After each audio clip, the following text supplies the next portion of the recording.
New Minden video. How unusual. Yeah, sorry. Um, yeah. So, kind of a strange subject, in the sense it's an old subject, but a goodie. And you can make it into any kind of, you can broaden the subject so easily, so I no doubt will do that. It's cigarette taxes. And like I said, the bigger picture is, what does it say about our civilization, about the character of the people in the majority, the hypocritical majority, as it should be called, and the character of our democracy, the meaning of our Constitution, basically established to prevent the very thing that cigarette taxes represent, which is just a grotesque exploitation of a minority. Just basically saying, I don't want to pay the taxes, somebody else has got to pay the bill, I'll make them do it, the slaves to my majoritarian democracy, the slaves in it. And that's all cigarette smokers have become, is a thing to prey on, a thing to exploit by people who think they have a holier-than-thou position from which they're arguing, and it's a shitty position. They're fat donut-eating, beer-swilling, cell phone driving asswipes, pointing their finger at cigarettes and saying that's evil. And most of their lifestyle is evil, is ungreen, is big fat SUV waste, is killing the planet, literally. They're giving the fucking planet cancer, and they're worried, they say, about other people getting a premature cancer. And it's just all based on lies. Lies of expenses that never happen. Cigarette smokers are a huge net benefit to society by not collecting their pensions, not collecting their Social Security as much, not collecting as much health care, ironically. These are all truths, facts, and they lie instead with the propaganda. And so, what can you call that? When you're winning an argument with overt lies, just things that are completely not true, and using them as your strongest arguments, it's kind of disgusting. It's like calling inheritance taxes the death tax. No, it's not a tax on dying. It's a tax on freeloading. Why don't you call it the freeloader tax? That's all. The preposterously silly welfare to the non-needy tax. Yeah, no, we don't need that. We don't need to give welfare to the non-needy. So it's all these lies. I mean, everything's just sold with lies. And the system is supposed to not let that happen. So the whole idea of the Constitution is basically a minority rights instrument. It's basically exists. You don't have to put it. You don't have to put things like freedom of speech in the Constitution if it's not because you're saying something the majority wants to hear. You don't need a law. You don't need protection. You need protection when you're saying something unpopular. When you have an unpopular vice, you need protection. And so, in all the principles in the Bill of Rights, there's clearly a sense that you can't be a hypocrite. That just because you can't just say, I want to hear the stuff I like to hear, and I don't want to hear anything I don't like to hear. You know that that's not the rules. The rules are you got to take the good with the bad. And that principle is all over the place in those bills of rights. And the principle that you shouldn't have the right to say my majority vices will be protected from excessive taxation, and I will only crucify and slaughter the people who have who are in the minority. And part of the instrument that was supposed to protect them was the Congress, and the Congress doesn't do that because the Congress doesn't represent us based on our ideology. It represents us based on our geography. And this is such an overtly obvious flaw that everybody should be able to raise their hand and say, Yeah, we should fix that. Because it doesn't make any sense. I'm not my geography. I'm what I believe. And so we have a democratic representative system that basically says, unless you segregate yourself, like if all the cigarette smokers lived in New England, in Connecticut, New York, New Jersey, and Maine, or something like that, then they'd have political voice. They'd have congressmen and senators that could protect their rights. But because they're spread out all over the country, they can't win a single election. They can't get a single representative. Even though they have 20 million, 25 million in population, they're not represented as 25 million. They're not represented as 1 million. They're not given a single representative. I mean, oh yes, there's people in Congress who will defend the tobacco companies, but they're only doing that because of a geographic interest. It's not ideology, it's geography again. And they're protecting a company. They're not protecting the users. They're protecting the interest of the producers. Huge difference. And so it's just a huge flaw that all of these minority interests have no voice and are exploitable because they don't have that voice. Because they can't make any noise in Congress, and they can't say to the other congressmen, well, if you're going to fuck over my constituents, then I'm going to fuck over your constituents. So yeah, instead of us making a deal, on making this bridge thing happen or some other thing you want to have happen, fuck you, okay? I know, I'm going to fuck your state. I'm going to fuck your people. I'm going to fuck the people who put you in office. If you're going to fuck my constituents. And see, we don't have congressmen like that. We have congressmen who win these stupid majorities and say half the people who didn't vote for me are now my property. I will protect their interest even though they think I'm an asshole. Even though I don't agree with a single fucking thing they believe in. I'm going to claim to be representing them. Why would you want a system that's stupid when we can have so much better a representative democracy by just getting rid of this idea of state congressmen? Congressmen should represent people, not states, not regions, not districts. They should represent beliefs. And so that's the mechanical reason why this egregious crime happens, is because that crappy Congress gets to basically say what the Constitution means. And they've decided the Constitution doesn't mean hypocrisy is wrong, and it doesn't mean that if you're going to use a certain kind of evidence to prove somebody guilty, you have to allow the same evidence to prove everybody else guilty. That should be the rules. That the evidence, fair trial, equal protection under the law. And our rights don't have equal protection because they've decided to say, no, cigarette smoking isn't a right. Cigarette smoking isn't a privilege or a liberty that we should be able to sign up for.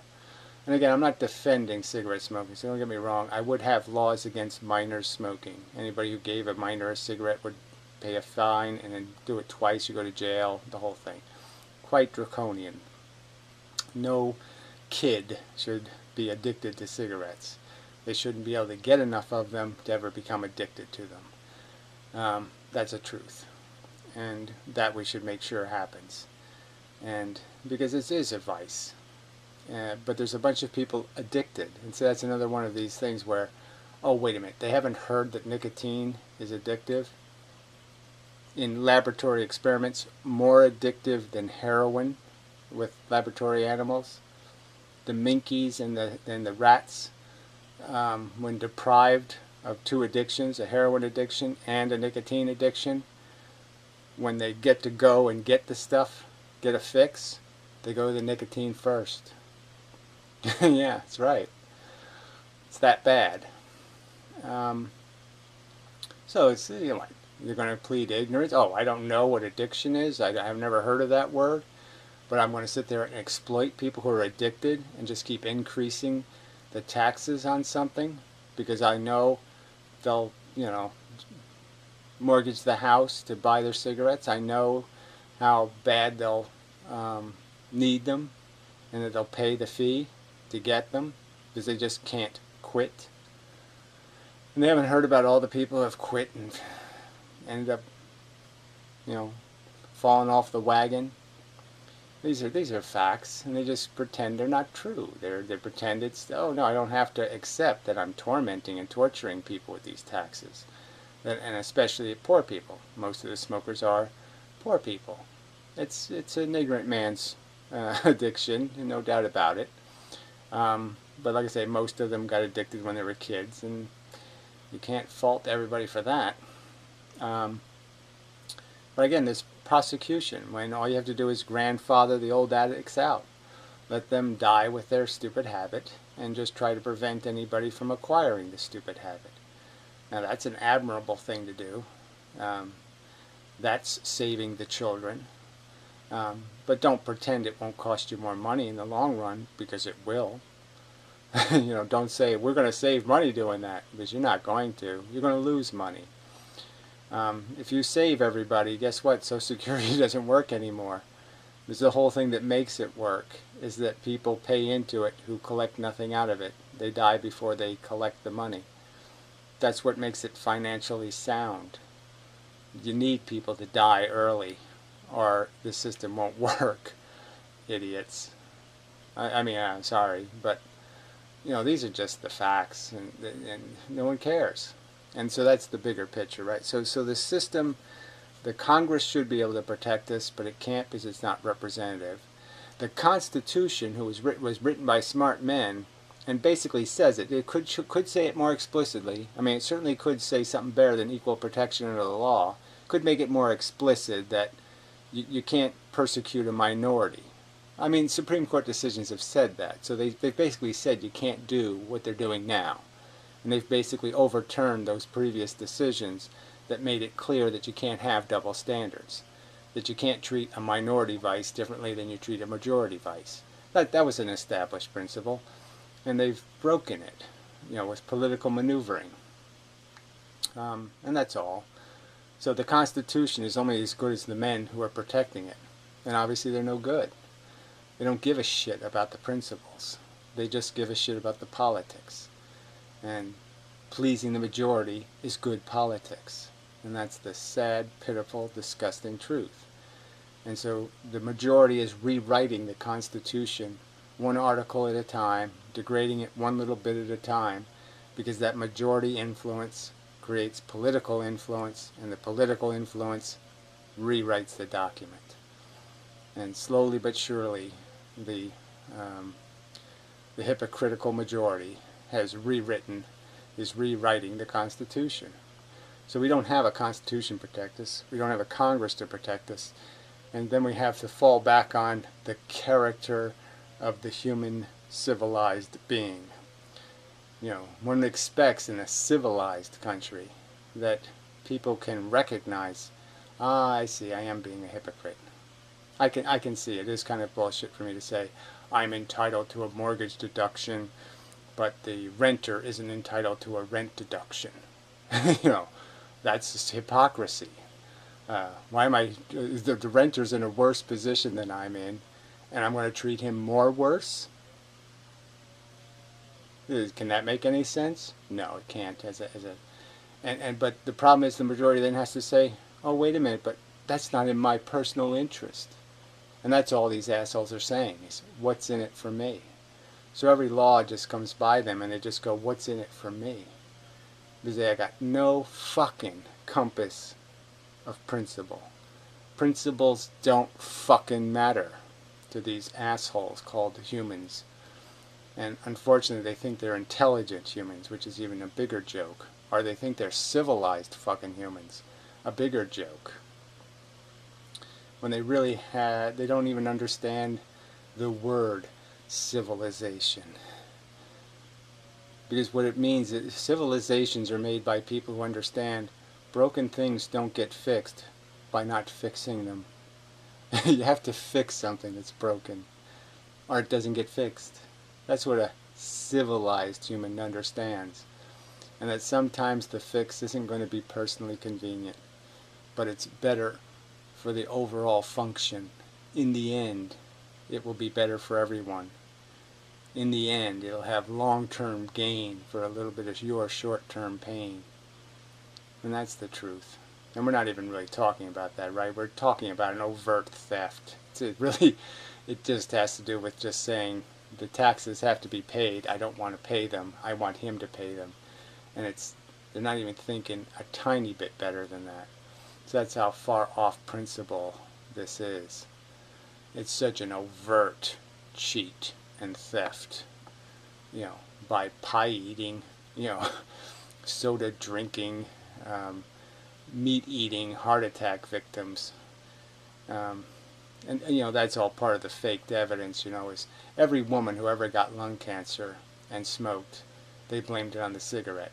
Even though we know that a certain percentage of women will get lung cancer, just naturally. They get more lung cancers.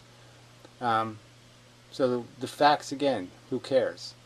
I know of personal cases, people I know closely, where a guy died of dementia, okay, and the dementia was so bad that, he wasn't eating or drinking properly, so he was getting fluid in his lungs from the bacteria. And so they called his pulmonary failure that he died of smoking related, even though he hadn't smoked for 40 years. So they called his death smoking related, even though there was no cancer, no emphysema, no evidence of really any pulmonary failure besides the fact that he couldn't eat or drink properly. And they called that a smoking related death. So, clearly this is the fraud in the system, the propaganda. So it's not so much, it's even worse than I'm saying, because they're not only willing to be hypocrites overtly, they're willing to lie. They're not just sneaking by like, oh, no one's looking, I got away with it. They're deliberately rigging the system. It's like the soda machine. You put 1 quarter in and it pops the soda out by accident. And you say, oh, thanks, I got a 25-cent soda. Cool. No, they're jimmering the machine. They're not just grateful for sneaking something by. They're doing the work of breaking the machine by using this propaganda. They're aggressively cheating to steal the money from the cigarette smokers. They're doing it aggressively, crossing the lines of honesty and having any integrity. That's how bad it is. So yeah, another sad story about living with humans. They suck. It's just horrible that we have to live in a world full of such lying scum. Again, who can't have any kind of, just no integrity to the crisis here. Just this huge, overblown cigarette smoking, oh yeah, this is the biggest crisis in the world. No, not even close. Unlike alcoholism, that's killing kids and young people on the highways, cigarettes always, 99% of the time, kill somebody late in their life, not early in their life. So the amount of life it robs people of is much smaller. And it's clearly not, they call them the golden years, but they're really not. And anybody rational knows they're not really the golden years. And especially those really late, living the long life isn't necessarily something to congratulate somebody for. Because those last 10 or 12 or 15 years might not be so swell. And that's just a fact. So they can't even get that part of the argument right, in the sense that they just do this generic, all deaths are the same. And all deaths are not the same. Kids being paralyzed by a drunk driver is not the same as somebody dying at 72 from emphysema. Not the same at all. Well, it's similar. Dead is dead. But clearly the quality of life being suspended or broken or taken away, or however you want to describe it, is clearly there's a qualitative difference in the life that will be denied. this whole philosophical argument about how even that doesn't make any sense, in the sense that, frankly, yeah, there's very little to gain by living too long. Yeah. Anyway, so yeah, it's just another sad story about human beings and their dishonesty. Their scheming, conniving ways of rationalizing their behavior, of creating these fake boogeymen that they're really attacking because they have some kind of personal interest. Are the ones they protect because of some personal interest. I mean, they're all acting like, the good wife of the guy who's just been convicted of all kinds of serial rapes, Mrs. Cosby, for example, or something. Just make excuses. Excuse after excuse after excuse for what is basically just a sellout. I don't want to be inconvenienced by the truth, and it's really inconvenient to pretend I really don't understand that this is a little more complicated than cigarettes are the devil and they must be stopped, and that there's personal interest of the people who smoke cigarettes, that the only interest isn't the tobacco companies. The people who are addicted also have a life to live, and frankly they'd like to do it without your fucking interference, because it's really none of your fucking business. And you can see it's gone so overboard where, you could be sitting in the middle of a 15-acre field and nobody's around you smoking a cigarette, and some asswipe will complain. Like, he's not bothered by truck exhaust. He's not bothered by the train exhaust. He's not bothered by the chemical plant exhaust. He's not bothered by the exhaust from his own fucking car that has, by volume, just, in a week, a ton more baddies it's putting into your air, especially outdoors, like I say. I mean, yes, you don't run your car in the house, and so yes, I'd argue you have some closed space rights, but frankly, they're all really just based on a bunch of bullshit. I mean, I grew up in a world where everywhere you went there were cigarette smokers, and they never bothered me any. It never occurred to me to say, oh, this is just unacceptable. I can't, choke, I'm going to die. No. And I didn't see anybody else doing that either, frankly. So maybe the majority is now, not only is it the hypocrite majority, but it's somehow the, physically pathetic majority, and they just can't take anything. Well, of course, but they can stand all the, oh yes, I can have the dog that I've had surgically attached to my body, and no, it's standard, doesn't bother me. Oh, I'm not allergic to that. But cigarettes? Oh. I mean, it's just such crap, and it's obvious crap, and you point out that it's obvious crap, and you won't get anything called a rational reply. It's just propaganda, and that's it. They live on it. That's all they got, and it has nothing to do with anything else besides them just going by every principle that flies by. What's in it for me? What's in it for me? What's in it for me? They just can't see the principle. They can't see that what's in it for civilization should be the question. What's in it for decency, fairness?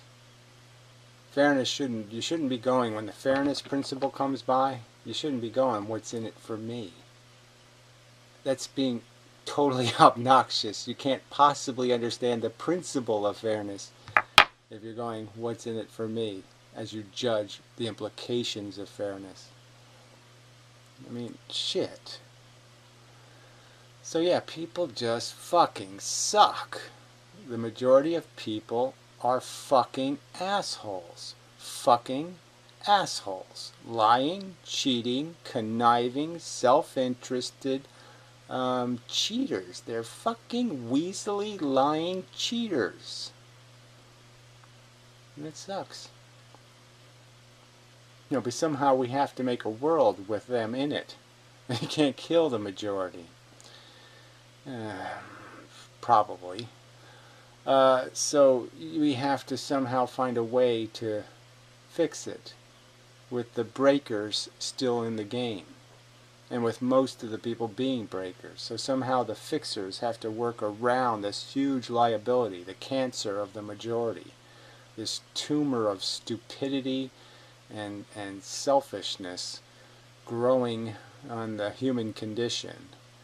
And somehow we have to turn that cancer into constructive tissue. We have to make it back into something that isn't a blight. Have to reconfigure it, reform it, remake it into decent human being. There seems no other option. But what do you do that with when people are this evil? What do you reform them with? A potion? A magic spell? As you can't use logic. I think you have to have, like, naked chicks singing and dancing or something, maybe. Cigarettes are fun, cigarettes, some kind of, I don't know.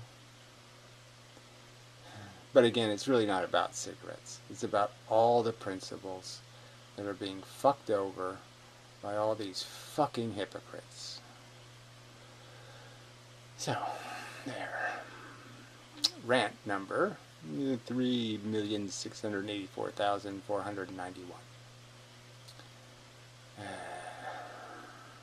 For posterity. At least I attempted to do something about it.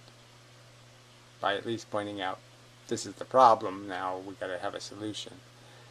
And I had hoped the solution was, you make a video, you make a persuasive argument, and it persuades the assholes. But facts are just not important to the assholes. I mean, I'm proving that with the physics arguments. It just doesn't matter. The truth is just not interesting to people. And that seems quite obvious. So it is a dilemma. That's all I can say. Dilemma. I'm right in the middle of a dilemma. And if I can't use just words, I have to use some sort of, I have to put it to music. I have to somehow weasel the truth into them. And it's just so disgusting. To somehow have to cheat the truth a little, to weasel fairness into people's brains. I mean, who wants to do that? I mean, that just sucks. Oh, I have to cheat to win the honorable war. The war defending honor and honesty. I mean, that just is so unappealing. You want to keep your white hat on. You don't want to, you don't want to have to be a spy or a traitor or, whatever it takes. You don't want to have to go there. You want a straight up fight between right and fucking wrong. And it's wrong to exploit addicts because you don't want to pay taxes. It's fucking wrong. Okay, there. Yes. I'll think about it. Yeah, I don't know. Somebody comes up with a plan, a mob, some sort of realistic pitchfork attack on the hypocritical majority. I'm in. I'll go for something just totally ludicrous because, we really just don't have much. But we've got to somehow corral the assholes. The asshole majority. The idiocracy has to be controlled. Whether it knows it's being controlled or not. Whether we have to do it through some secret club plan. Join our club. Spike their water or something. Anyway, no, enough of video. Till the next time. And such.